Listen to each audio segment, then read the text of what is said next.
What is China? The People's Republic of China, commonly known as China, is located in East Asia. It borders 14 nations, more than any other country in the world. It is the most populous state in the world, with over 1.3 billion citizens.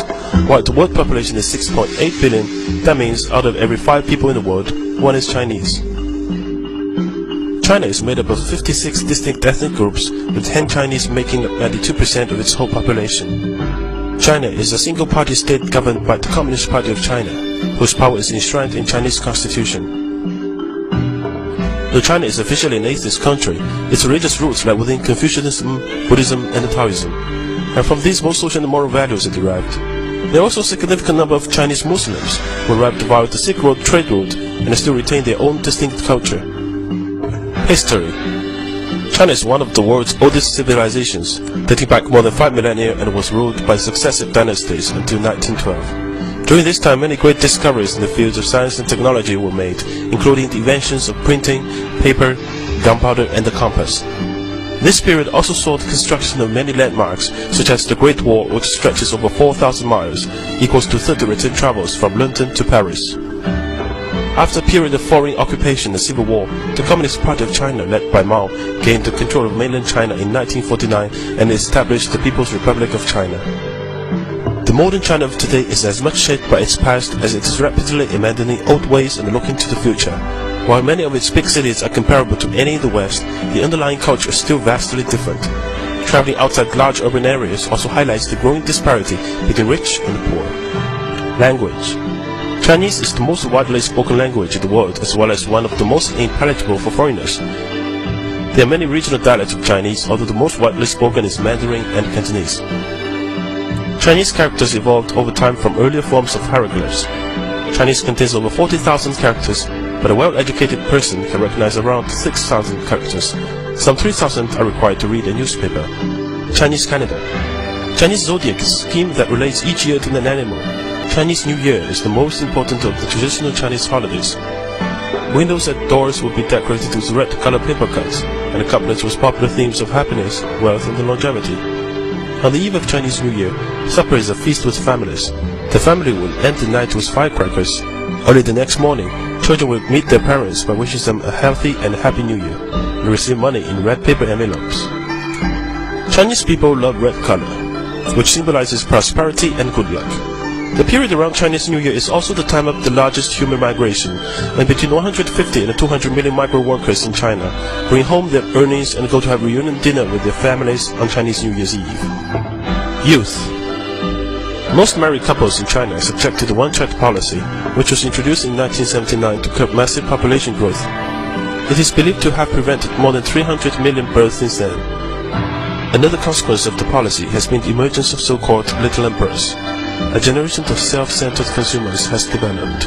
Due to the propensity for preferring sons over daughters, China is facing a large population imbalance, with currently around 120 boys born for every 100 girls. By 2020, there will be 30 million more men than women. Economy. Since economic opening up and reform policy began in 1978, China's economy has grown 90 times bigger and is the fastest growing major economy in the world.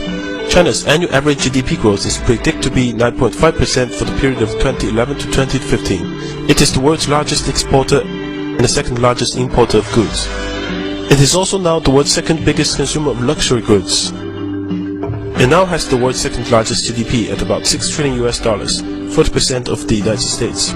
Although its per capita income of $4,300 is still low and puts China behind roughly 100 countries, China's growth has been uneven when comparing different geographic regions and the rural and urban areas.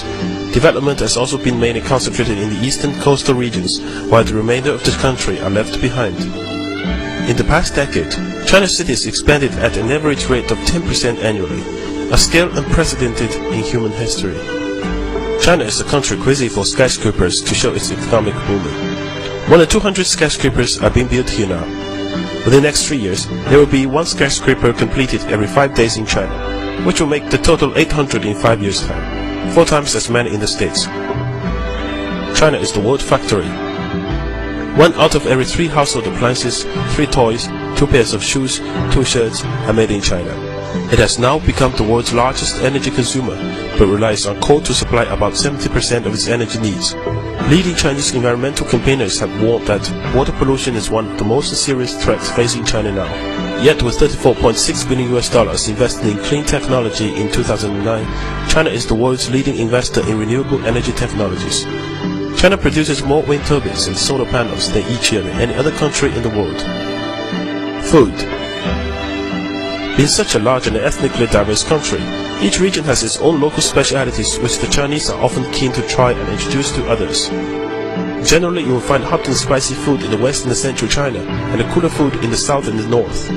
A Chinese dining table is usually round, allowing everyone to engage equally in conversation.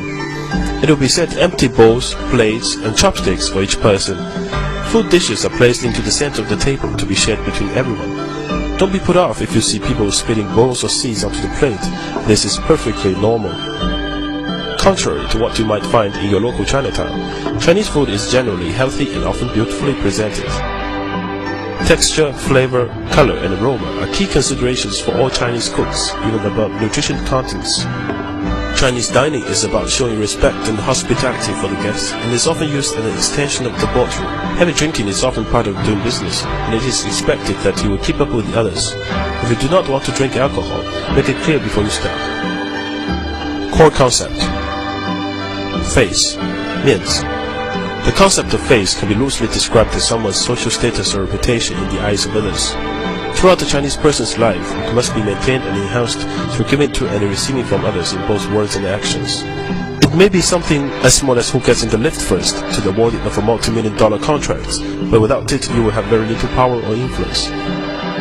To make someone lose face or even unknowingly is a huge dishonor and could mean the end of a relationship. Connections. 关系. 关系 literally means connections or relationships and essentially boils down to exchanging favors. You scratch my back, I scratch yours. It can loosely be compared with the idea of network in the West, but usually goes much further in terms of developing and nurturing the relationships through social exchanges and favors, which must be repaid at greater value in time. Relationships between families, friends, and the business associates are often closely interwoven. In such an environment, issues of corruption are not uncommon, when guanxi obligations take precedence over normal rules or laws. The doctrine of the mean, 中庸, known as the doctrine of the mean or good mean. This concept involves balancing one's position among a group to maintain conformity and a sense of harmony. To do this while still achieving one's personal objectives is considered by the Chinese people to be the ideal way of living. This can be applied to the workplace, where one should behave in a way which is seen to be neither ambiguous nor lazy at the same time. Chinese people never openly criticize, ignore, or make fun of a person in front of others, even jokingly. When discussing individual performance, they always emphasize good points before bad ones. Differences. Chinese people may ask you personal questions or make observations about your age, income, religion, or appearance, but don't take it personally. Likewise, Chinese rarely say please or thank you, as it is seen as a necessary formality between friends or family.